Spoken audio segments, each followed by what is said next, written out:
নমস্কার বন্ধুরা, cooking fun মাস্তি চ্যানেলে সবাইকে স্বাগত জানাই। আজকে আমি একটা ডিমের রেসিপি নিয়ে চলে এসেছি। সব সময় যে ডিমের ঝোল ভালো লাগে না, তাই একটু অন্য স্বাদের একটা ডিমের রেসিপি আমি করব।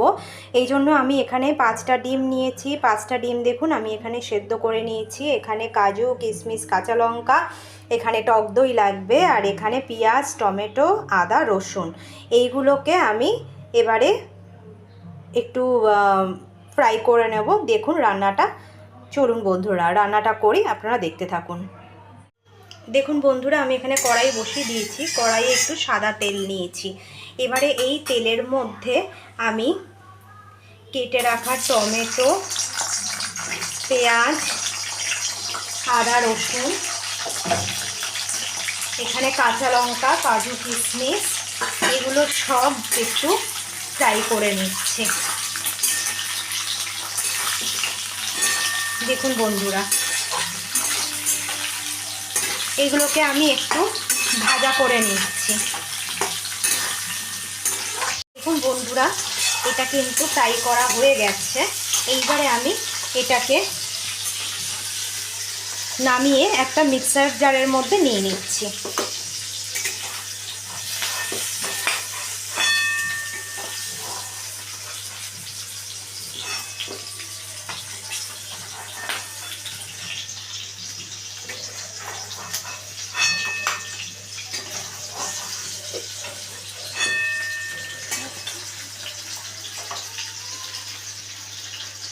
দেখুন বন্ধুরা, এগুলো আমি কড়াই থেকে সবকটা মিক্সচার জারের মধ্যে নিয়ে নিয়েছি। এইবারে আমি এটাকে একটা স্মুথ পেস্ট করে নিয়ে আসছি। দেখুন বন্ধুরা, আর এখানে আমি ডিমগুলোকে একটু কাটিং করে নিচ্ছি, তাহলে দেখতেও ভালো লাগবে। আমি যখন এটাকে ফ্রাই করব তখন ডিমের মধ্যে মশলাটাও ঢুকবে, আর এই কাটিং করার জন্য ডিমের দেখতেও সুন্দর লাগবে ডিমটাকে। দেখুন বন্ধুরা, আমি এটা স্মুথ পেস্ট তৈরি করে নিয়েছি। আর এখানে আমি কড়াই বসিয়ে দিয়েছি। কড়াইয়ের মধ্যে সামান্য একটু তেল রয়েছে। এটার মধ্যে আমি 1 চিমটে হলুদ,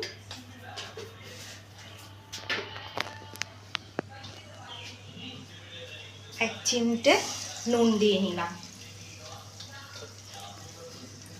নিয়ে এই ডিমগুলোকে আমি হালকাভাবে ফ্রাই করে নেব। ডিমগুলোকে ছিঁড়ে দেওয়ার আরেকটাও মানে হচ্ছে, ডিমগুলো ছিঁড়ে দিলে ডিমগুলো ফেটে আসে না, এই জন্য আমি ডিমগুলোকে একটু ছিঁড়ে দিয়েছি। এবারে আমি ডিমটাকে হালকা ফ্রাই করে নিচ্ছি। দেখুন বন্ধুরা, ডিমগুলো ফ্রাই হয়ে গেছে। আমি একটা একটা করে উঠিয়ে নিচ্ছি।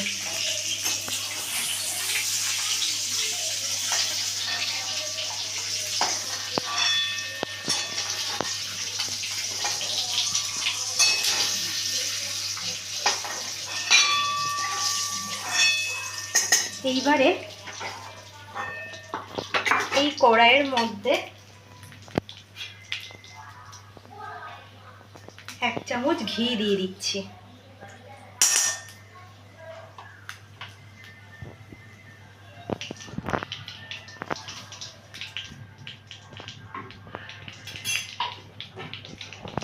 ঘি দিয়ে গোটা গরম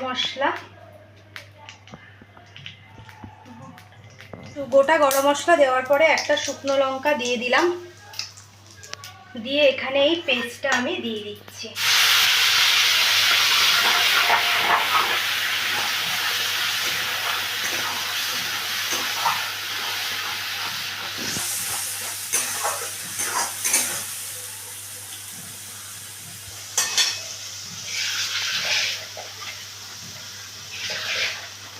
মিক্সিটা ধুয়ে আমি জলটা দিয়ে দিচ্ছি।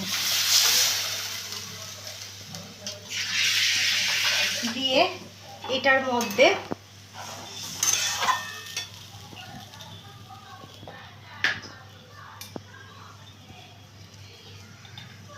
স্বাদ মতো নুন,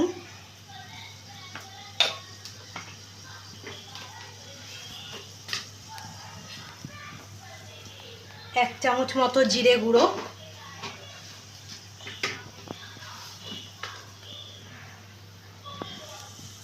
1 চামচ ধনে গুঁড়ো,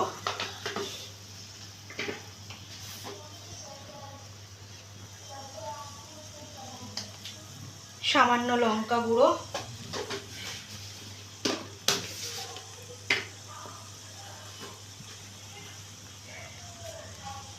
সামান্য হলুদ দিয়ে মশলাটাকে আমি ভালো করে কষিয়ে নেব। দেখুন বন্ধুরা, আর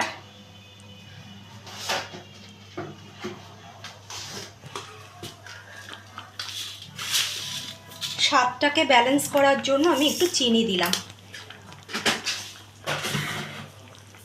ডিমের এই রেসিপিটা একটু ঝাল ঝাল মিষ্টি মিষ্টি হলেই খেতে আরও ভালো লাগবে। এবার এইটাকে আমি ভালো করে কষিয়ে নিচ্ছি।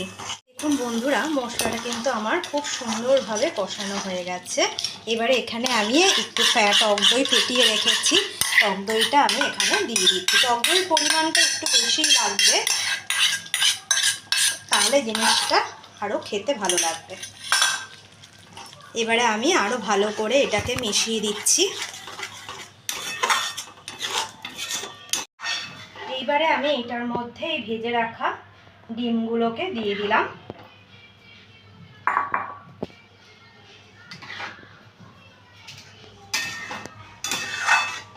এইবারে এটার ওপর দিয়ে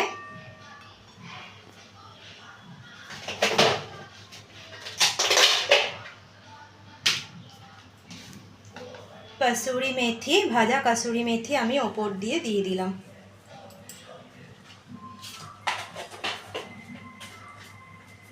দিয়ে ভালো করে ডিমের সাথে এটাকে মিশিয়ে নিচ্ছি। আর একটু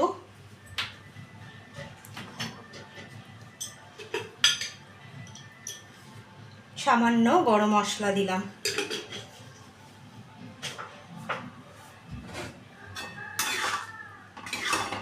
দেখুন বন্ধুরা, কালারটা কি সুন্দর এসছে। আমার এই ডিমের রেসিপিটা অলমোস্ট কমপ্লিট হয়ে গেছে। এবার এটা আমি সার্ভ করে দেব।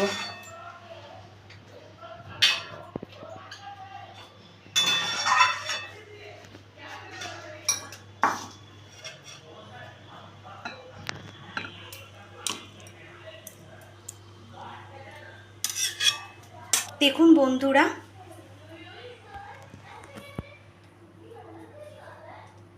আমার এই সুন্দর ডিমের এই রেসিপিটা যদি আপনাদের ভালো লেগে থাকে, আপনারা প্লিজ ইউটিউব থেকে যারা দেখছেন তারা সাবস্ক্রাইব করে দেবেন, আর যারা ফেসবুক থেকে দেখছেন তারা ফলো করে, লাইক করে, শেয়ার করে দেবেন।